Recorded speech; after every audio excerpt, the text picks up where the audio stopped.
Hi, hello all, welcome to my YouTube channel.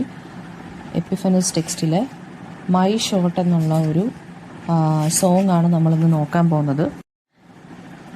അപ്പം music എങ്ങനെയാണ് നമുക്ക് ഈ ഒരു സെക്ഷനകത്ത് പഠിക്കാനുള്ളതെന്ന് വെച്ചാൽ മ്യൂസിക് എങ്ങനെയാണ് റെസിസ്റ്റൻസിൻ്റെ, അതുപോലെ തന്നെ മ്യൂസിക് എങ്ങനെയാണ് നമുക്ക് ഐഡൻറ്റിഫൈ ചെയ്യാനും അഡ്രസ്സ് ചെയ്യാനും ഓരോ പവർ സ്ട്രക്ചേഴ്സിനെ റെസിസ്റ്റ് ചെയ്യാനോ അല്ലെങ്കിൽ ക്വസ്റ്റ്യൻ ചെയ്യാനും സാധിക്കുന്നത് എന്നാണ് ഈ ഒരു സെക്ഷൻ നമ്മളെ പഠിപ്പിക്കുന്നത്.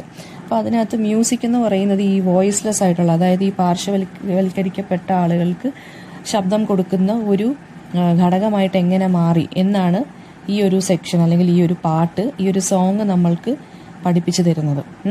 അപ്പം മൈ ഷോട്ട് എന്ന് പറയുന്നത് ശരിക്കും പറഞ്ഞു കഴിഞ്ഞാൽ ഹാമിൽട്ടൺ എന്നുള്ള മ്യൂസിക്കൽ ആ ഒരു ഇതിലെ, അതായത് ഹാമിൽട്ടൺ എന്ന് വെച്ച് കഴിഞ്ഞാൽ അലക്സാണ്ടർ ഹാമിൽട്ടൻ്റെ ലൈഫിനെ ബേസ് ചെയ്തിട്ട് ഇറക്കിയ ഒരു മ്യൂസിക്കലാണ് ഹാമിൽട്ടൺ. ആ മ്യൂസിക്കലിനകത്തു നിന്നുള്ള ആക്ട് 1 നിന്നെടുത്ത മൂന്നാമത്തെ സോങ് ആണ് മൈ ഷോട്ട് എന്ന് പറയുന്നത്. അത് ബ്രോഡ്വേയിൽ 2015 പ്രീമിയർ ചെയ്തത്. ഇത് മ്യൂസിക്കും ഇതിൻ്റെ ലിറിക്സും കൊടുത്തതെന്ന് പറയുന്നത് ലിൻ മാനുവൽ മിറാൻഡയാണ്. അപ്പം അലക്സാണ്ടർ ഹാമിൽട്ടൺ ആരാണെന്ന് നമുക്ക് ആദ്യമേ നോക്കണം. അലക്സാണ്ടർ ഹാമിൽട്ടൺ എന്ന് പറയുന്നത് ഒരു അമേരിക്കൻ മിലിറ്ററി ഓഫീസറും സ്റ്റേറ്റ്സ്മാനുമാണ്. അദ്ദേഹത്തിനെ founding father of United States എന്നാണ് പറയുന്നത്. അതായത് കുറച്ച് 18th സെഞ്ചുറി അമേരിക്കൻ റെവല്യൂഷണറി ലീഡേഴ്സിലുള്ള ഒരാളാണ് അലക്സാണ്ടർ ഹാമിൽട്ടൺ. അപ്പോൾ ഇദ്ദേഹമാണ് അമേരിക്കൻ റെവല്യൂഷൻ, ഇദ്ദേഹത്തിനെ പോലെ വേറെ കുറേ ആളുകളും കൂടിയുണ്ട്.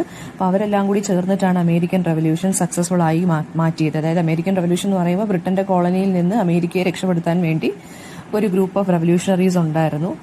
അവരിൽ ഒരാളായിരുന്നു അലക്സാണ്ടർ ഹാമിൽട്ടൺ എന്ന് പറയുന്നത്. സോ അലക്സാണ്ടർ ഹാമിൽട്ടണെ നമുക്ക് one of the founding fathers of USA എന്ന് പറയാം. അപ്പോൾ ബ്രിട്ടനിൽ നിന്ന് എങ്ങനെയെങ്കിലും ഇൻഡിപെൻഡൻസ് നേടാൻ വേണ്ടി ഉള്ള ഫൈറ്റിൽ പങ്കെടുത്ത ഒരു വ്യക്തിയും കൂടിയാണ് അലക്സാണ്ടർ ഹാമിൽട്ടൺ എന്ന് പറയുന്നത്. അതുപോലെ തന്നെ അദ്ദേഹം പിന്നെ അവിടുത്തെ നമ്മുടെ അമേരിക്കൻ പ്രസിഡന്റിന്റെ കൂടെയൊക്കെ അതായത് എന്തോ ഒരു പോസ്റ്റിലൊക്കെ വർക്ക് ചെയ്തിട്ടുണ്ട്, ഗവൺമെന്റ് പോസ്റ്റിലൊക്കെ ഇദ്ദേഹം വർക്ക് ചെയ്തിട്ടുണ്ട്.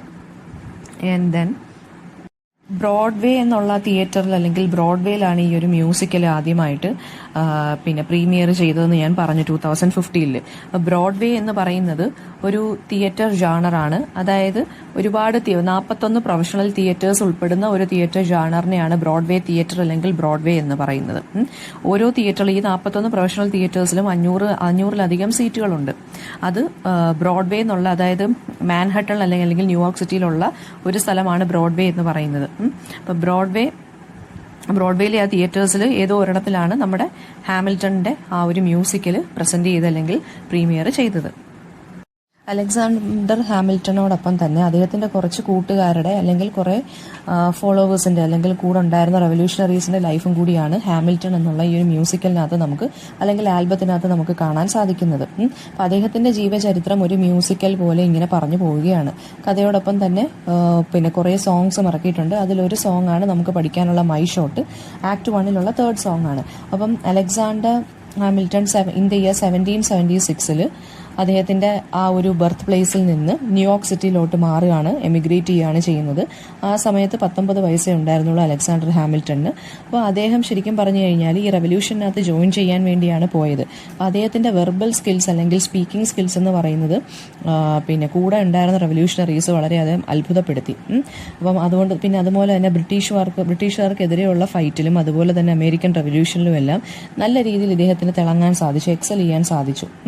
സോ അതുകൊണ്ടാണ് അദ്ദേഹത്തിന്റെ ആ ഒരു ലൈഫ് എന്ന് പറയുന്നത് ഇങ്ങനെ റിമെമ്പർ ചെയ്യണം എന്ന ഉദ്ദേശത്തോടു കൂടിയാണ് ശരിക്കും പറഞ്ഞു കഴിഞ്ഞാൽ ഈ ഒരു മ്യൂസിക്കൽ ഇറക്കിയത്. ഇദ്ദേഹത്തിന്റെ കൂടെ ഉണ്ടായിരുന്ന റെവല്യൂഷണറീസ് എന്ന് പറയുന്ന അവരുടെയും ഹോപ്പും അവരുടെയും കാര്യങ്ങളും എല്ലാം നമുക്ക് ഈ ഒരു പാട്ടിനകത്ത് കാണാൻ സാധിക്കും. ഇദ്ദേഹത്തിന്റെ കൂടെ ഉണ്ടായിരുന്ന ഒരു റെവല്യൂഷണറി എന്ന് പറയുന്നത് മാർക്വിസ് ഡി ലഫേറ്റ് ഒരു ഫ്രഞ്ച് മാൻ ആണ്. അപ്പം അദ്ദേഹത്തിന് ഒരു മൊണാർക്കിന്റെ കീഴിൽ ജീവിക്കണമെന്നില്ല, ബ്രിട്ടീഷ് മൊണാർക്കിന്റെ കീഴിൽ ജീവിക്കണമെന്നില്ലായിരുന്നു. സോ അദ്ദേഹം എന്ത് ചെയ്യുന്നുണ്ട്, ഈ ഒരു പാട്ടിനകത്ത് അദ്ദേഹത്തിന്റെ ഫൈറ്റിംഗ് എബിലിറ്റീസിനെ കുറിച്ച് പറയുന്നുണ്ട്. ആൻഡ് അതുപോലെ തന്നെ അദ്ദേഹം ഒരു ഫ്രഞ്ച് മാൻ ആയതുകൊണ്ട് ഫ്രാൻസിൽ സംഭവിച്ചേക്കാവുന്ന റെവല്യൂഷനെ കുറിച്ചൊക്കെ ഈ ഒരു പാട്ടിനകത്ത് പറഞ്ഞു പോകുന്നുണ്ട്. ആൻഡ് അനദർ ക്യാരക്ടർ എന്ന് പറയുന്നത് ഹെർക്കുലീസ് മുള്ളിഗൽ എന്ന് പറഞ്ഞൊരു ക്യാരക്ടറാണ്. അയാൾ ഒരു ടൈലറിന്റെ കൂടെ വർക്ക് ചെയ്യുന്നൊരു മനുഷ്യനായിരുന്നു.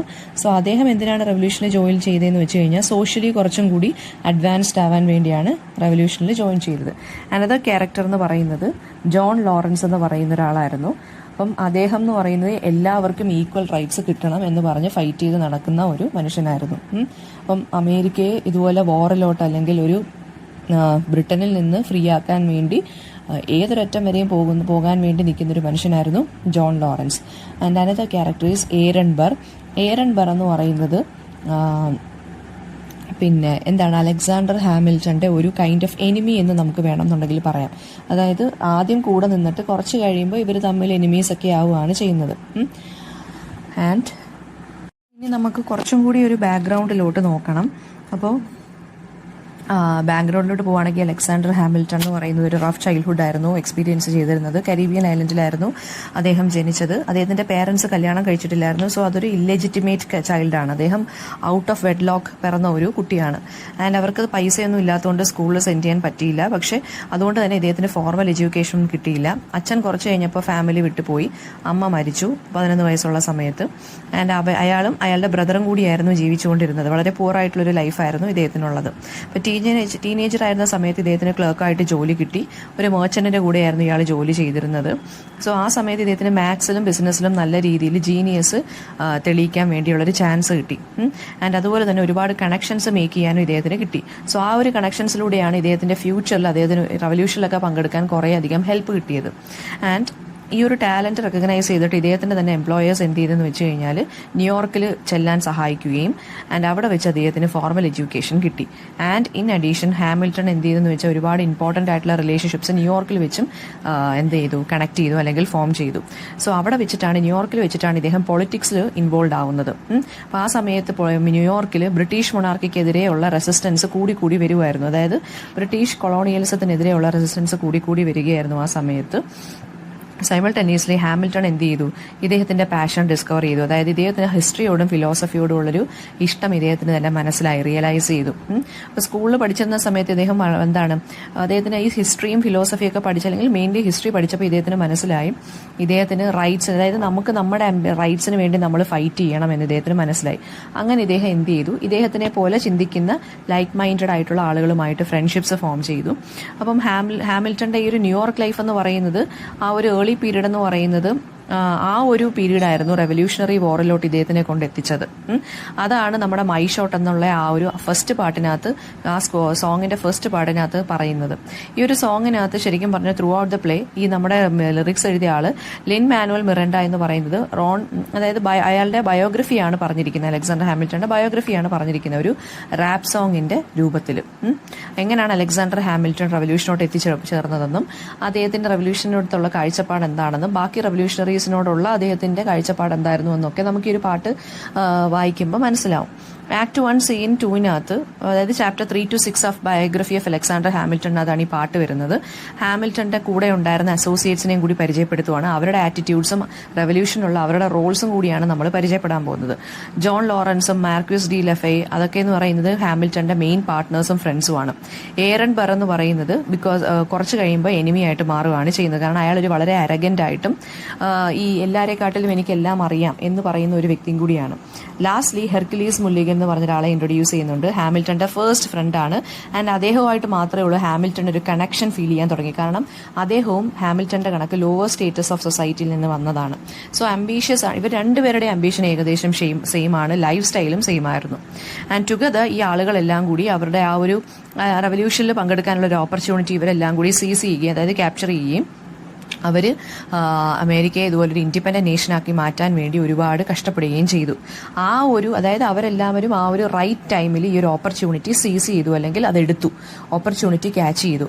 അതിനെയാണ് ടേക്കിംഗ് ദ ഷോട്ട് അല്ലെങ്കിൽ മൈ ഷോട്ട് എന്ന് ഇവിടെ പറഞ്ഞിരിക്കുന്നത്. അതായത് ഞാൻ എൻ്റെ ചാൻസ് എടുത്തു. ഓക്കെ, ദെൻ ഫസ്റ്റ് വേഴ്സിനകത്ത് മിറാൻഡ അതായത് എഴുതിയാണ്, ഞാൻ എൻ്റെ ഷോട്ട് ത്രോ ചെയ്യത്തില്ല, I'm not throwing away my shot എന്നാണ് പറയുന്നത്. I'm just like my country, ഞാൻ യങ് ആണ്, ഞാൻ ഹംഗ്രി ആണ്, I'm not throwing away my shot. അതായത് എനിക്കിപ്പോൾ ഇപ്പോൾ ഒരു ചാൻസ് കിട്ടിയതാണ് to fight along with the other members in the American Revolution because to free എന്തിനു വേണ്ടിയായിരുന്നു? To free my country from this British imperialism. അതുകൊണ്ട് ഞാൻ ഈ ചാൻസിനെ എടുക്കുവാണ്. ഞാനും ഹംഗ്രിയാണ്, ഞാനും യങ്ങാണ്, ജസ്റ്റ് ലൈക്ക് മൈ കൺട്രി. അപ്പോൾ ഈ ഒരു അതായത് ഇത് വായിക്കുമ്പോൾ നമുക്ക് മനസ്സിലാവും ഹാമിൽട്ടൺ എന്ന് പറയുന്ന ഒരു വെൽത്തി ഫാമിലിയിലല്ല ജനിച്ചത്. ആൻഡ് ബാക്കിയുള്ള ഫൗണ്ടിങ് ഫാദേഴ്സ് ഉണ്ടല്ലോ, അതായത് ബാക്കി ഇദ്ദേഹത്തിൻ്റെ കൂടെയുള്ള ഫൗണ്ടിങ് ഫാദേഴ്സും എന്താണ് ഏകദേശം ഒരുമാതിരിപ്പെട്ടവരെല്ലാം വെൽത്തി ഫാമിലീസിൽ ജനിച്ചിട്ട് അവർ ടൈലർ ഈ ഒരു റെവല്യൂഷനിലോട്ട് വന്നവരാണ്. പക്ഷേ എന്നാൽ പോലും അതൊന്നും ഇദ്ദേഹത്തിന് ഒരിക്കലും എന്ത് ചെയ്യുന്നില്ല, അതായത് വെൽത്തി ഫാമിലി ജനിച്ചിട്ടില്ല എന്ന് പറഞ്ഞുകൊണ്ട് അദ്ദേഹത്തിന് ഒരിക്കലും ഈ ഒരു റെവല്യൂഷനിൽ പങ്കെടുക്കാതിരിക്കാനൊന്നും പറ്റിയിട്ടില്ല. അപ്പോൾ അദ്ദേഹം വിചാരിച്ചതെന്ന് വെച്ചാൽ അദ്ദേഹത്തിന് കഴിയാവുന്ന ബെസ്റ്റ് പ്രൊവൈഡ് ചെയ്യുക, and that will make A difference എന്നാണ് ഇദ്ദേഹം വിശ്വസിച്ചിരുന്നത്. ആൻഡ് ദെൻ അപ്പം ഹാമിൽട്ടൺ അംബീഷ്യസ് ആയിരുന്നു, ഒരു പുതിയ കൺട്രിക്കായിട്ട് ഫൈറ്റ് ചെയ്യുമായിരുന്നു എന്നാണ് നമുക്ക് ഈ ഒരു സോങ്ങിൽ നിന്ന് മനസ്സിലാക്കാൻ സാധിക്കുന്നത്. അടുത്ത വേഴ്സിനകത്ത് പറയുന്നതെന്ന് വെച്ച് കഴിഞ്ഞാൽ എഡ്യൂക്കേഷൻ വേണം എന്നുള്ളൊരു ഡിസയറാണ് ഹാമിൽട്ടൺ പറയുന്നത്. അപ്പോൾ അദ്ദേഹത്തിന് അറിയാം ഒരുപാട് എഡ്യൂക്കേഷൻ ഒന്നും കിട്ടിയിട്ടില്ല.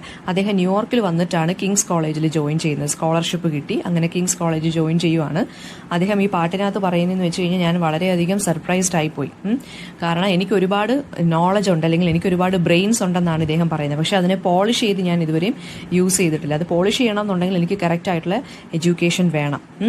And every drop of knowledge എനിക്ക് അത്യാവശ്യമാണെന്നാണ് അദ്ദേഹം പറയുന്നത്. അപ്പം ന്യൂയോർക്കിലാണ് ഈ ഒരു പ്രിപ്പറേറ്ററി സ്കൂളിൽ പോവുകയും അദ്ദേഹം കോളേജിലൊക്കെ ജോയിൻ ചെയ്യുകയൊക്കെ ചെയ്തത്. അപ്പോൾ ഹാമിൽട്ടണിന് ശരിക്കും പറഞ്ഞാൽ പ്രിൻസ്റ്റൺ യൂണിവേഴ്സിറ്റിയിലൊക്കെ ജോയിൻ ചെയ്യണമെന്നുണ്ടായിരുന്നു. പക്ഷേ അദ്ദേഹത്തിന് ന്യൂയോർക്ക് സിറ്റിയിലെ കിങ്സ് കോളേജിലാണ് അദ്ദേഹം ജോയിൻ ചെയ്തത്. തേർഡ് വേഴ്സ് എന്ന് പറയുന്ന ആ സോങ് കണ്ടിന്യൂ ചെയ്ത് പോവുകയാണ്. ഹാമിൽട്ടൻ്റെ ഏർലി ലൈഫിലുള്ള ആ ഒരു ചലഞ്ചസിനെ കുറിച്ച് ഡിസ്കസ് ചെയ്യുവാണ്. ഞാനൊരു ഡയമണ്ടിനെ പോലെ റഫായിരുന്നു. ഡയമണ്ട് ആദ്യമേ നമ്മൾ കുഴിച്ചെടുക്കുമ്പോൾ അത് റഫായിരിക്കും, പിന്നീടാണ് നമ്മളത് പോളിഷ് ചെയ്ത് ഡയമണ്ടിൻ്റെ ആ ഒരു ഷൈനി നേച്ചറിലോട്ട് കൊണ്ടുവരുന്നത്. സോ ഞാനും ഡയമണ്ടിനെ പോലെ റഫായിരുന്നു, ഞാനും ഒരു ഷൈനി പീസ് ഓഫ് കോൾ ആയിരുന്നു, അതായത് കൽക്കരിയെ പോലെ ഒരു ഷൈനി അതായത് തിളങ്ങുന്നൊരു കൽക്കരിയായിരുന്നു. പിന്നീടാണ് ഞാൻ എൻ്റെ ഗോളിലോട്ട് റീച്ച് ചെയ്യാൻ വേണ്ടി ട്രൈ ചെയ്തുകൊണ്ടിരിക്കുമായിരുന്നു. എൻ്റെ ഒരു സ്പീച്ചിൻ്റെ പവർ കൊണ്ടാണ് ശരിക്കും പറഞ്ഞു കഴിഞ്ഞാൽ 19 വയസ്സുള്ളപ്പോൾ തന്നെ ഞാൻ ഈ ന്യൂയോർക്ക് സിറ്റിയിൽ കറങ്ങി നടക്കാൻ തുടങ്ങിയതും ഞാൻ ഈ ഒരു സ്റ്റേജിൽ എത്തിയതും. അപ്പോൾ എല്ലാ ഡിസഡ്വാൻറ്റേജസും കടന്നാണ് ഞാൻ മാനേജ് ചെയ്തിട്ടാണ് ഞാൻ ഇവിടെ എത്തിയത്. എനിക്കൊരു ഗണ്ണില്ലായിരുന്നു. ഞാൻ ഈ ഒരു സ്ട്രീറ്റ്സിൽ പട്ടിണി കിടന്നാണ് ഞാൻ നടന്നത് അല്ലെങ്കിൽ ജീവിച്ചത്. എൻ്റെ പ്ലാൻ എന്ന് വെച്ച് കഴിഞ്ഞാൽ ഒരു ചെറിയ സ്പാർക്കിനെ ഫ്ലെയിം ആക്കി മാറ്റുക. വാട്ട് വാസ് ദറ്റ് ചെറിയ സ്പാർക്ക്? എന്തായിരുന്നു ആ ചെറിയ സ്പാർക്ക്? അമേരിക്കൻ റവല്യൂഷനിൽ പങ്കെടുക്കുക, അമേരിക്കയെ ഫ്രീ ആക്കുക.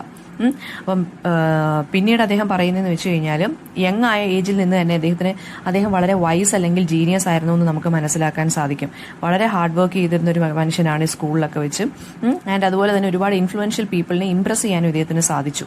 ഒരുപാട് പേര് അങ്ങനെയാണ് ഇദ്ദേഹത്തിന്റെ കൂടെയുള്ള ഫൗണ്ടിങ് ഫാദേഴ്സിനെയൊക്കെ അല്ലെങ്കിൽ റവല്യൂഷണറി ലീഡേഴ്സിനെയൊക്കെ ഇദ്ദേഹം പരിചയപ്പെട്ടതും. സോ ആ ഒരു ഗിഫ്റ്റ് ഉള്ളത് കൊണ്ട് തന്നെ ആളുകൾക്ക് എല്ലാവർക്കും പെട്ടെന്ന് അട്രാക്റ്റഡ് ആയിട്ട് തോന്നും. എന്തോ ഒരു സ്പെഷ്യൽ കൈൻഡ് ഓഫ് കണക്ഷൻ ഇദ്ദേഹമായിട്ട് എല്ലാവർക്കും ഫീൽ ചെയ്യും. ഇപ്പോൾ കിങ്സ് കോളേജ് അറ്റൻഡ് ചെയ്യുന്ന സമയത്ത് ഹാമിൽട്ടന്റെ പാഷൻ എഡ്യൂക്കേഷനിൽ നിന്ന് പൊളിറ്റിക്സിലോട്ട് മാറി. അദ്ദേഹം ആ കോളേജ് വിട്ടിട്ട് ഒരു ലോക്കൽ റിബൽ ഗ്രൂപ്പിൽ ജോയിൻ ചെയ്തു, അതായത് അമേരിക്കൻ റവല്യൂഷനിൽ ഫൈറ്റ് ചെയ്യാൻ വേണ്ടി. ആദ്യം ഇദ്ദേഹം ഒരു ആർട്ടിലറി ക്യാപ്റ്റനായിട്ട് മാറി. ആൻഡ് പിന്നീട് ജോർജ് വാഷിംഗ്ടണിന്റെ മിലിറ്ററി ആ ഒരു ഗ്രൂപ്പിനകത്ത് ഇദ്ദേഹം എത്തപ്പെട്ടു. ആൻഡ് ഈ ഒരു സമയത്ത് ഇദ്ദേഹം നല്ല രീതിയിൽ ഷൈൻ ചെയ്തു. മിറാൻഡ പറയുന്നുണ്ട്, ഈ ഒരു സോങ്ങിനകത്ത് പറയുന്നുണ്ട് റിവോൾട്ടിന്റെ റീസണും അതുപോലെ തന്നെ എങ്ങനെയാണ് അലക്സാണ്ടർ ഹാമിൽട്ടൺ വളരെ സ്റ്റാർ ആയി മാറിയതും. അതായത് ഇദ്ദേഹം ഒരു കോളനി നല്ല രീതിയിൽ ഇൻഡിപെൻഡന്റ് ആയിട്ട് റൺ ചെയ്യുകയും ബ്രിട്ടനെ നല്ല രീതിയിൽ എന്ത് ചെയ്തു, ഉപദ്രവിക്കാനും തുടങ്ങി. സോ ടാക്സ് ബ്രിട്ടൻ ഇവരെ ഇങ്ങോട്ട് ടാക്സ് കൂട്ടി ഉപദ്രവിക്കാൻ തുടങ്ങിയപ്പോൾ നമ്മുടെ ഹാമിൽട്ടൺ തിരിച്ചവരെ അങ്ങോട്ട് ഉപദ്രവിക്കാൻ അല്ലെങ്കിൽ തുടങ്ങി എന്നാണ് പറഞ്ഞിരിക്കുന്നത്. അപ്പം ഒരു റെവല്യൂഷൻ എന്തായാലും വേണ്ടി വരുമെന്ന് ഇദ്ദേഹത്തിന് മനസ്സിലായി. സോ ഹാമിൽട്ടൺ എന്ത് ചെയ്തു, അത് ഫോളോ ചെയ്തു. ഓക്കെ, അപ്പം ജോർജ് വാഷിംഗ്ടൺ ഇദ്ദേഹത്തിനെ പിന്നീട് ഇൻഫൻട്രി ബറ്റാലിയൻ ന്യൂയോർക്കിലുള്ള അതിനെ കമാൻഡർ ഇൻ ചീഫാക്കി മാറ്റുകയും ഹാമിൽട്ടണും അദ്ദേഹത്തിന്റെ കൂടെയുള്ള ആളുകളും കൂടി ഈ ബാറ്റിൽ നല്ല രീതിയിൽ ഫൈറ്റ് ചെയ്യുകയും ചെയ്തു 1781. പിന്നീട് അദ്ദേഹം അപ്പോൾ ഹാമിൽട്ടന്റെ കറേജും സക്സസുമാണ് നമുക്ക് ഈ ഒരു പാട്ടിനകത്ത് കാണാൻ സാധിക്കുന്നത്. അതായത് ഇദ്ദേഹം പറയുന്നുണ്ട്, ഹിസ്റ്ററി ബുക്ക് എന്നെ മെൻഷൻ ചെയ്യുമ്പോൾ നിങ്ങൾ ഒരിക്കലും ഷോക്കായി പോകരുതെന്ന് റീഡേഴ്സിന്റെ അടുത്ത്, കേട്ട് നിൽക്കുന്ന ഓഡിയൻസിന്റെ അടുത്ത് പറഞ്ഞിരിക്കുകയാണ്. കാരണം എൻ്റെ ലൈഫ് ശരിക്കും പറഞ്ഞു കഴിഞ്ഞാൽ കേട്ട് കഴിഞ്ഞാൽ നിങ്ങൾക്ക് എല്ലാവർക്കും ഒരു കൈൻഡ് ഓഫ് ഫ്രീഡം നിങ്ങളുടെ മൈൻഡിൽ തന്നെ തോന്നും. ഇവൻച്വലി നിങ്ങൾക്ക് എന്നെ മനസ്സിലാക്കാൻ സാധിക്കും എന്നാണ് ഇദ്ദേഹം പറയുന്നത്. ആൻഡ് ലെസ് ദാൻ 5 years ആയപ്പോഴത്തേക്കും ഇദ്ദേഹം എന്ത് ചെയ്തു, ജോർജ് വാഷിംഗ്ടണിന്റെ കൂടെ വർക്ക് ചെയ്യാൻ തുടങ്ങി, ഒരു കൈൻഡ് ഓഫ് അസിസ്റ്റന്റ് ആയിട്ട് വർക്ക് ചെയ്യാൻ തുടങ്ങി. അമേരിക്കാസ് മോസ്റ്റ് എമിനന്റ് മാൻ ആയിട്ട് മാറി ഹാമിൽട്ടൺ. അദ്ദേഹത്തിന്റെ പേഴ്സണൽ അംബീഷൻസ് എന്ത് ചെയ്യാൻ, അദ്ദേഹത്തിന്റെ പേഴ്സണൽ അംബീഷൻസ് ഒക്കെ കൂടാൻ തുടങ്ങി. അദ്ദേഹത്തിന് എങ്ങനെയെങ്കിലും ഈ ഒരു റെവല്യൂഷനകത്ത് തിളങ്ങി നിൽക്കണം, അല്ലെങ്കിൽ അദ്ദേഹത്തിന്റെ ആ ഒരു ജീനിയസ് എല്ലാവരും അറിയണം. അപ്പൊ അത് ഇങ്ങനെ തിളങ്ങി, ആ ഒരു കാര്യം ഇങ്ങനെ സ്റ്റാൻഡ് ഔട്ട് ചെയ്ത് നിൽക്കുമായിരുന്നു. നെക്സ്റ്റ് ഫോക്കസ് എന്ന് പറയുന്നത് ഹാമിൽട്ടന്റെ ഗ്രൂപ്പിലോട്ടാണ് ഫോക്കസ് പോകുന്നത് ഈ സോങ്ങിൽ. അതായത് ലോറൻസ്, ലഫേ, മുല്ലിഗൻ ഇവരൊക്കെയായിരുന്നു. ആൻഡ് ദെൻ അവരെല്ലാവരും കൂടി ഒരുമിച്ച് ഒരു കോറസ് പാടുന്ന പോലെയാണ് പിന്നെ കാണിക്കുന്ന വരി. I am not throwing away my shot എന്ന് ഇവരെല്ലാവരും കൂടി ഒരുമിച്ച് പറയുവാണ്, ഇദ്ദേഹത്തിന്റെ കൂടെയുള്ള റെവല്യൂഷണറീസും കൂടി. ആൻഡ് ഈ ഒരു പോയിന്റിൽ, ബയോഗ്രഫിയുടെ ഈ ഒരു പോയിന്റിൽ ഇവരുടെ ഒരു ഫ്രണ്ട്ഷിപ്പ് നല്ല രീതിയിൽ പിന്നെന്താ പറയാ സ്ട്രോങ് ആവുന്നു എന്നുള്ള ഈ ഒരു ലൈനാണ് ഇതൊക്കെ. ഇവരെല്ലാവരും കൂടി ഒരുമിച്ച് എൻ്റെ ഷോട്ട് ഞാൻ എടുക്കാൻ പോവാണെന്ന് വെച്ചാൽ എൻ്റെ ചാൻസ് ഞങ്ങളുടെ ചാൻസ് യൂസ് ചെയ്യാൻ പോവാണ്, because we are all fighting in this American revolution together. ആ ഒരു ഫ്രണ്ട്ഷിപ്പിന്റെ സോളിഡാരിറ്റിയാണ് ഇതിനകത്ത് ഈ ഒരു ലൈനിനകത്ത് കാണിക്കുന്നത്. അപ്പം അലക്സാണ്ടർ ഹാമിൽട്ടൺ എന്ന് പറയുന്ന ഒരു ഔട്ട്സൈഡർ ആയിരുന്നു, പക്ഷേ ഫ്രണ്ട്ഷിപ്പിനുള്ള റെയർ കപ്പാസിറ്റി ഉള്ളായിരുന്നു. പക്ഷേ ഇദ്ദേഹം എന്താണ്, വലിയൊരു ഗ്രൂപ്പ് ഓഫ് സർക്കിളിൽ സെന്റർ ഓഫ് അട്രാക്ഷൻ ആയിട്ട് മാറാൻ സാധിച്ചു. അങ്ങനെയാണ് അദ്ദേഹം ഒരു പൊളിറ്റിക്കൽ അറ്റ്മോസ്ഫിയറിൽ തന്നെ എത്തിച്ചേരുന്നത്. ഈ ഇൻഫ്ലുവൻഷ്യൽ പീപ്പിൾ ഹെൽപ്പ് ചെയ്തുകൊണ്ടാണ് ഹാമിൽട്ടന്റെ ലൈഫ് ശരിക്കും പറഞ്ഞ് ഇത്രയധികം റെവല്യൂഷൻ വേണം എന്ന് പറഞ്ഞ് ഇത്രയും ഡിവോട്ടഡ് ആയി മാറാൻ കാരണം. ലഫേ എന്ന് പറയുന്ന ഒരു ഫ്രണ്ട് ഉണ്ടെന്ന് ഞാൻ പറഞ്ഞു, അദ്ദേഹത്തിനെ കുറിച്ചാണ് അടുത്ത വേഴ്സ് പറയുന്നത്. അദ്ദേഹം ഒരു യങ് അരിസ്ട്രോക്രാറ്റ് ആയിരുന്നു. ഫ്രഞ്ച് കിങ്ങുമായിട്ട് കണക്ഷൻസ് ഉണ്ട്, ഞാൻ നേരത്തെ പറഞ്ഞ പോലെ. അപ്പം മൊണാർക്കി ഒന്നും വേണ്ട എന്ന് പറഞ്ഞിട്ടാണ് ഇദ്ദേഹം ജീവിച്ചത്. ഫ്രാൻസിലുള്ള ഈ ഒരു പ്രശ്നം തന്നെ ഇദ്ദേഹം പറഞ്ഞിരുന്നു, ഫ്രഞ്ച് റെവല്യൂഷനൊക്കെ ഹാപ്പൻ ചെയ്യും എന്നൊക്കെ. സോ പിന്നീട് അടുത്തേന്ന് വെച്ച് കഴിഞ്ഞാൽ ചെർണോ എന്ന് പറയുന്ന അദ്ദേഹം പറയുവാണ്, അതായത് ബ്രിട്ടീഷ് മൊണാർക്കിയെ എങ്ങനെയെങ്കിലും ഓവർത്രോ ചെയ്യണം എന്നായിരുന്നു നമ്മുടെ ലഫയുടെ ആ ഒരു ഇതെന്ന് പറയുന്നത്, ഒരു എയിം എന്ന് പറയുന്നത്. ഓക്കെ, ആൻഡ് ദെൻ മള്ളിഗൻ എന്ന് പറയുന്നത്, അതായത് ഹെർക്കുലീസ് മുള്ളിഗൻ എന്ന് പറയുന്നത്, അദ്ദേഹവും ഈ സോങ്ങിനകത്ത് അദ്ദേഹത്തിന്റെ ക്യാരക്ടറും പറഞ്ഞു പോകുന്നുണ്ട്. അദ്ദേഹമാണ് ഹാമിൽട്ടന്റെ ഫസ്റ്റ് ഫ്രണ്ട് എന്ന് പറയുന്നത്. അദ്ദേഹം ഒരു ട്രേഡ്സ്മാൻ ആയിരുന്നു. സോ അദ്ദേഹം ഒരു ടൈലറിന്റെ ട്രെയിനി ആയിരുന്നു, അതായത് അപ്രന്റീസ് ആയിരുന്നു. ദെൻ അദ്ദേഹം എന്താണ് റിബല്യനിൽ ജോയിൻ ചെയ്തതെന്ന് വെച്ചാൽ അദ്ദേഹത്തിന് സോഷ്യലി അഡ്വാൻസ്ഡ് ആവണമെന്ന് പറഞ്ഞിട്ടാണ് അദ്ദേഹം ഇതിനകത്ത് ജോയിൻ ചെയ്തത്. ആൻഡ് അദ്ദേഹം ഓൾറെഡി ഇൻട്രസ്റ്റഡ് ഇൻ പൊളിറ്റിക്സ് ആയിരുന്നു. പിന്നെ അദ്ദേഹം എന്ത് ചെയ്തു, വാഷിംഗ്ടണിന് വേണ്ടി കുറേയധികം ചാരപ്രവൃത്തികളൊക്കെ ഇദ്ദേഹം ചെയ്തിട്ടുണ്ട്. അങ്ങനെ ഇദ്ദേഹം അമേരിക്കൻ റെവല്യൂഷനിലും കൂടി ജോയിൻ ചെയ്തിരിക്കുകയാണ്. പിന്നീട് ലോറൻസ് പറയുന്ന വേറൊരു കാര്യം എന്ന് വെച്ച് കഴിഞ്ഞാൽ, ഓക്കെ, ഈ ഒരു ഗ്രൂപ്പിൽ എല്ലാവരും എത്തപ്പെട്ടതും ഈ ഒരു റെവല്യൂഷനറിക്കകത്ത് റെവല്യൂഷനകത്ത് പങ്കെടുത്തതെന്ന് വെച്ച് കഴിഞ്ഞാൽ ഹാമിൽട്ടന്റെ ഒരൊറ്റ ഇതും കൂടാണ്, ഒരു പിന്നെന്താ പറയുക സോളിഡാരിറ്റിയും കൂടെ ഉള്ളത് കൊണ്ടാണെന്നാണ് ഇവരെല്ലാം പറയുന്നത്. ഇവരെല്ലാം കണക്ട് ചെയ്ത് വെച്ചിരിക്കുന്ന ഏക ഫാക്ടർ എന്ന് പറയുന്നത് ഈ ഹാമിൽട്ടൺ ആയിരുന്നു. പിന്നെ ലോറൻസിന്റെ കാര്യം പറയുന്നുണ്ട്. ലോറൻസും ഇതുപോലെ വാഷിംഗ്ടണിൽ ഒരു ക്യാമ്പിൽ വർക്ക് ചെയ്തുകൊണ്ടിരുന്ന ആളാണ്. അദ്ദേഹം ജനീവയിൽ സ്കൂളിൽ പോയിട്ടുണ്ട്. അദ്ദേഹം ആന്റി സ്ലേവറി മൂവ്മെന്റിൽ പങ്കെടുത്തിട്ടുണ്ട്. ലോറൻസ് ഒരു അബോളിഷനിസ്റ്റ് ആയിരുന്നു. ആൻഡ് അതായത് ഈ വാഷിംഗ്ടണിൽ ബ്ലാക്കുകാരെയൊക്കെ സ്ലേവ്സ് ആക്കി വെച്ചേക്കുമല്ലോ, അതിനെതിരെയൊക്കെ ഫൈറ്റ് ചെയ്ത മനുഷ്യനാണ് ലോറൻസ് എന്ന് പറയുന്നത്. സോ അനദർ വൺ ഇസ് ഏറൻബർ എന്ന് പറയുന്നതാണ് നമ്മുടെ ഹാമിൽട്ടൺ സ്റ്റോറിയിലെ ആന്റഗോണിസ്റ്റ് അല്ലെങ്കിൽ നമ്മുടെ വില്ലൻ എന്ന് പറയുന്നത്. അദ്ദേഹം ഹാമിൽട്ടണും ലോങ് ഫ്രണ്ട്ഷിപ്പാണ് ഉണ്ടായിരുന്നത്. പക്ഷേ എന്താണ്, കുറച്ച് കഴിഞ്ഞപ്പോൾ ഇത് രണ്ടും മാറിപ്പോയി. രണ്ടുപേരും വാഷിംഗ്ടണിന് വേണ്ടി വർക്ക് ചെയ്തു. പക്ഷേ അതായത് ഏറൻബറിനെ പിന്നെ ജോർജ് വാഷിംഗ്ടണിന് ഇഷ്ടപ്പെട്ടില്ല. അദ്ദേഹത്തിന് ഹാമിൽട്ടണിനെ ആയിരുന്നു കൂടുതൽ ഇഷ്ടം. അതുകൊണ്ട് തന്നെ ഏറൻബറിന് വളരെയധികം ഈ ഒരു കാര്യം വളരെ ഡിസ്റെസ്പെക്ട്ഫുൾ ആയിട്ട് തോന്നുകയും അദ്ദേഹം ഇദ്ദേഹത്തിനെ ഒന്നും നോക്കിയതൊന്നുമില്ല. അതായത് ഇദ്ദേഹത്തിന് വലിയ ചാൻസ് ഒന്നും കൊടുത്തില്ല ജോർജ് വാഷിംഗ്ടൺ. ഹാമിൽട്ടൺ ആണെന്നുണ്ടെങ്കിൽ വാഷിംഗ്ടണിന്റെ റെസ്പെക്റ്റിൽ നിന്ന്, അതായത് ജോർജ് വാഷിംഗ്ടണിന്റെ റെസ്പെക്റ്റിൽ നിന്ന് ഒരുപാട് ഹൈറ്റിൽ എത്തുകയും ചെയ്തു. അപ്പം ഏറൻബറിന് ഇത് കണ്ടപ്പം എന്ത് പറ്റി, ദേഷ്യമായി, ജലസിയായി, അങ്ങനെ ആകെ പ്രശ്നമായി. പിന്നെ അനദർ തിങ് ഇസ് ഹാമിൽട്ടൺ എന്ന് പറയുന്നത് ഏറൻബറിനെ റെസിസ്റ്റ് ചെയ്യാനാണ് കൂടുതലും നോക്കിയിട്ടുള്ളത്. ഹാമിൽട്ടൺ ഇങ്ങനെ പാർട്ട്നേഴ്സിന്റെ ക്വാളിഫിക്കേഷൻസിനെ കുറിച്ചൊക്കെ പറയുന്നുണ്ട്. പക്ഷേ ഏറൻബറിന്റെ കാര്യം വരുമ്പോൾ മാത്രം ഹാമിൽട്ടൺ അധികം ഒന്നും എക്സ്പ്ലെയിൻ ചെയ്യുന്നില്ല. ലഫയെ കുറിച്ച് പറയുന്നുണ്ട്, ഹാർഡ് റോക്ക് ആണെന്ന് പറയുന്നുണ്ട്. പിന്നെ ലോറൻസിനെ പറയുന്നുണ്ട്, ഐ ലൈക്ക് യു ലോട്ട് എന്ന് പറയുന്നുണ്ട്. പക്ഷേ ഏറൻബറിനെ കുറിച്ച് പറയുവാണെന്നുണ്ടെങ്കിൽ എന്താണ്, ഏറൻബറിന്റെ അടുത്ത് പറയുവാണ് എൻ്റെ കൂടെയുള്ള ആളുകൾക്കെല്ലാം നല്ല നല്ല ക്വാളിറ്റീസ് ആണ് ഉള്ളത് എന്നാണ് നമ്മുടെ ഹാമിൽട്ടൺ പറയുന്നത്. ചെക്ക് വാട്ട് വി ഗോട്ട് ഏറൻബർ എന്നാണ് പറയുന്നത്. അതായത് എന്തൊക്കെയാണ് നമുക്ക് എൻ്റെ കൂടെ ഉണ്ടായിരുന്ന ആളുകളുടെ ക്വാളിറ്റീസ് എന്തൊക്കെയാണെന്ന് നീ കേൾക്കൂ എന്നാണ് ഏറൻബറിൻ്റെ അടുത്ത് പറയുന്നത്. ഓക്കെ, അയാളെക്കുറിച്ച് കൂടുതലൊന്നും ഇവിടെ പറയുന്നുമില്ല. അപ്പം ഇവരെല്ലാവരും ആരൊക്കെയായിരുന്നു എന്ന് വെച്ച് കഴിഞ്ഞാൽ ഒരു ബഞ്ച് ഓഫ് റെവല്യൂഷണറി ആളുകളായിരുന്നു. അവർക്ക് പൊസിഷൻസ് കൊടുത്തു, അവരെല്ലാം അത് നല്ല ഭംഗിയായിട്ട് ചെയ്തു. ഹാമിൽട്ടണും ലോറൻസിനും സിമിലർ വ്യൂസ് ആയിരുന്നു ഉണ്ടായിരുന്നത്. സോ അവർ നല്ല രീതിയിൽ ഒരുമിച്ച് വർക്ക് ചെയ്തത്. ആൻഡ് ചെർണോ ഇവരെ എല്ലാവരും വിളിച്ചിരുന്നത്, ചെർണോ എന്ന് പറയുന്ന ഒരു ക്രിട്ടിക്കാണ് നമുക്ക് പറയാം. ചെർണോ ഇവരെ വിളിച്ചിരുന്നതെന്ന് വെച്ച് കഴിഞ്ഞാൽ സ്പിരിച്വൽ ട്വിൻസ് എന്നായിരുന്നു. കാരണം ഇവർ രണ്ടുപേർക്കും മിലിറ്ററിയിലോട്ട് വലിയ താല്പര്യമായിരുന്നു. ആൻഡ് അതായത് രാജ്യത്തിന് വേണ്ടി മരിക്കുക എന്ന് പറയുന്നത് തന്നെ വളരെ നോബിൾ ആയിട്ടുള്ള കാര്യമായിട്ടാണ് ഹാമിൽട്ടണും അതുപോലെ തന്നെ ലോറൻസും കരുതിയിരുന്നത്. ലഫേ എന്ന് പറയുന്നത് പിന്നീട് ഇവരുടെ കൂടെ ചേരുവാണ്. അങ്ങനെ ട്രയോ ആയി മാറുകയാണ്. ആ ഒരു ഫ്രണ്ട്സ് ഓഫ് 3 ആയിട്ട് മാറുകയാണ് ചെയ്യുന്നത്. അപ്പോൾ അവരൊക്കെ അങ്ങോട്ടും ഇങ്ങോട്ടും മ്യൂച്വൽ അഡ്മിറേഷൻ ആയിരുന്നു ഉണ്ടായിരുന്നത്. And they all believed passionately in the revolution. ഇതാണ് ഇതിന്റെ സംഭവം എന്ന് പറയുന്നത്, ഈ ഒരു സോങ്ങിന്റെ സിനോപ്സിസ് എന്ന് പറയുന്നത്. ബാക്കി സോങ് എന്ന് പറയുന്നത് ശരിക്കും പറഞ്ഞു കഴിഞ്ഞാൽ ഈ ഗ്രൂപ്പ് എല്ലാവരും കൂടി ചേർന്ന് ഹാമിൽട്ടണും ബാക്കി അദ്ദേഹത്തിന്റെ ഗ്രൂപ്പും എല്ലാവരും കൂടി ഒന്നും കൂടി സപ്പോർട്ട് കൊടുക്കുകയാണ് അമേരിക്കൻ റെവല്യൂഷൻ. എന്നിട്ട് അവർ പറയുന്നുണ്ട് I'm not throwing away my shot എന്ന്. ഇവരുടെ ആ ഒരു എനർജിയാണ് ഈ ഒരു റിപ്പീറ്റഡ് ലൈൻസിനകത്ത് കൺവേ ചെയ്തുകൊണ്ട് ഇരിക്കുന്ന ആ റെവല്യൂഷനു വേണ്ടിയുള്ള എന്തൂസിയാസമാണുള്ളത്. അപ്പം മൈ ഷോട്ട് എന്ന് പറയുന്നത് ഡിറ്റർമിനേഷനെയാണ് കാണിക്കുന്നത്. ആ ഓപ്പർച്യൂണിറ്റി എടുത്തിട്ട് ഇൻഡിപെൻഡൻസിന് വേണ്ടി ഫൈറ്റ് ചെയ്യുക. ഓക്കെ, ഹാമിൽട്ടന്റെ പേഴ്സണൽ ആസ്പിറേഷൻസ് ആണ് ആദ്യം കാണിച്ചതെങ്കിൽ പിന്നീട് ആ ആസ്പിറേഷൻസും ഐഡിയോളജീസും എല്ലാം റെവല്യൂഷനുമായിട്ട് ജോയിൻ ചെയ്ത് വേറെ കുറെ ഇദ്ദേഹത്തിന്റെ ഫ്രണ്ട്സും കൂടി ജോയിൻ ചെയ്ത് കംപ്ലീറ്റ് ആവുകയാണ് ചെയ്യുന്ന ഒരു സോങ് എന്ന് പറയുന്നത്. വളരെ എനർജറ്റിക് ആയിട്ടുള്ള ഒരു ഫ്ലാഷി സോങ് ആണ്. ഹാമിൽട്ടന്റെ സ്റ്റോറിയും അദ്ദേഹത്തിന്റെ കമ്മിറ്റ്മെന്റുമാണ് ഇതിനകത്ത് പറഞ്ഞിരിക്കുന്നത്. അദ്ദേഹത്തിന്റെ പേഴ്സണൽ ഗോൾസും കൂടിയാണ് ഇതിനകത്ത് പറഞ്ഞു പോയിരിക്കുന്നത്. അപ്പം ഇത്രയും കാര്യങ്ങളാണ് ഇതിനകത്ത് വരുന്നത്. അപ്പം ഇതിൻ്റെ ഒരു സമ്മറി പോലെ നിങ്ങളൊന്ന് നോക്കി വെച്ചേക്കുന്നത് നല്ലതായിരിക്കും. പിന്നെ പറയേണ്ടതെന്ന് വെച്ച് കഴിഞ്ഞാൽ ഇതൊരു റാപ്പ് സോങ് ആണ്. അപ്പം റാപ്പ് സോങ് ആകുമ്പോൾ ഇതിനകത്ത് ലാംഗ്വേജ് അല്ലെങ്കിൽ ലിംഗ്വിസ്റ്റിക് ഡിവൈസസ് ഏതൊക്കെയാണ് യൂസ് ചെയ്തിരിക്കുന്നതെന്ന് ചോദിക്കാം. ഇതൊരു റാപ്പ് മ്യൂസിക് ആണെന്നുള്ള രീതിയിൽ വേണം പറയാൻ. പിന്നെ മൈ ഷോട്ട് എന്ന് വെച്ചാൽ മൈ ഓപ്പർച്യൂണിറ്റി എന്നാണ്. ആക്ട് 1 ഓഫ് ഹാമിൽട്ടണിലെ 3rd സോങ് ആണിത്. ഇതിന്റെ പേർപ്പസ് എന്താണെന്ന് ഞാൻ പറഞ്ഞു കഴിഞ്ഞു. ഹാമിൽട്ടന്റെ ഏർലി ലൈഫും പിന്നെ റെവല്യൂഷനും അദ്ദേഹത്തിന്റെ ആ ഒരു ടാലന്റ് ആൻഡ് ജീനിയസ് അല്ലെങ്കിൽ കമ്മിറ്റ്മെന്റ് ടു റെവല്യൂഷനാണ് ഇതിനകത്ത് പറയുന്നത്. ഇതിനകത്ത് റിഫ്രെയിൻ എന്ന് പറയുന്നത് അല്ലെങ്കിൽ റിപ്പീറ്റഡ് ലൈൻ എന്ന് പറയുന്നത് റൈസ് അപ്പ് എന്നാണ് പറഞ്ഞിരിക്കുന്നത്. ഓക്കെ, ഹാമിൽട്ടൺ എന്ന് പറയുന്ന ഒരു മ്യൂസിക്കലാണ്. അതായത് മ്യൂസിക്കൽ എന്ന് പറയുമ്പോൾ സോങ്സ് വഴിയാണ് ഇത് പറഞ്ഞു പോകുന്നത് കഥ. ആൻഡ് ഹിപ്പ് ഹോപ്പ് അല്ലെങ്കിൽ റാപ്പ് മ്യൂസിക്കാണ് ഇതിനകത്തുള്ളത്. പിന്നെ അലക്സാണ്ടർ ഹാമിൽട്ടണിന്റെ അദ്ദേഹം ഒരു കരീബിയൻ ബോൺ അമേരിക്കൻ സ്റ്റേറ്റ്സ്മാൻ ആണ്, പൊളിറ്റീഷ്യനാണ്, ലീഗൽ സ്കോളറും കൂടിയാണ്. ഹാമിൽട്ടൺ ഈ ഒരു മ്യൂസിക്കൽ എന്ന് പറയുന്നത് ശരിക്കും പറഞ്ഞാൽ അലക്സാണ്ടർ ഹാമിൽട്ടന്റെ ബയോഗ്രഫി അദ്ദേഹത്തിന് വേണ്ടി കൊടുക്കുന്ന ഒരു ട്രിബ്യൂട്ടാണിത്. പിന്നെ ഈ ഒരു വർക്ക് എന്ന് പറയുന്നത് അല്ലെങ്കിൽ ഈ ഒരു മ്യൂസിക്കലിന് ക്രിയേറ്റ് ചെയ്യാനുള്ള കാരണം എന്ന് വെച്ചാൽ ഒരു ബുക്ക് കാരണമാണ്. അതായത് അലക്സാണ്ടർ ഹാമിൽട്ടൺ എന്ന് പറഞ്ഞൊരു ബുക്ക് റോൺ ചീനോ എഴുതിയിട്ടുണ്ട്. ആ റോൺ ചീനോയുടെ ബുക്കിൽ നിന്ന് ഇൻസ്പിറേഷൻ കിട്ടിയാണ് ഈ ഒരു മ്യൂസിക്കൽ ഇവർ ചെയ്തിരിക്കുന്നത്. ഓക്കെ, പിന്നെ അടുത്തതെന്ന് വെച്ച് കഴിഞ്ഞാൽ ഇതിനകത്ത് വരുന്ന ക്വസ്റ്റ്യൻസ് ലിംഗ്വിസ്റ്റിക് വേരിയേഷൻസ് എന്താണെന്ന് ചോദിക്കുക. അതായത് ഒരുപാട് സ്ലാങ് വേർഡ്സ് അല്ലെങ്കിൽ ലോക്കൽ വേർഡ്സ് ഇതിനകത്ത് യൂസ് ചെയ്തിട്ടുണ്ട്. ഐ ആം ഗോണ എന്നൊക്കെയാണ് പറഞ്ഞിരിക്കുന്നത്.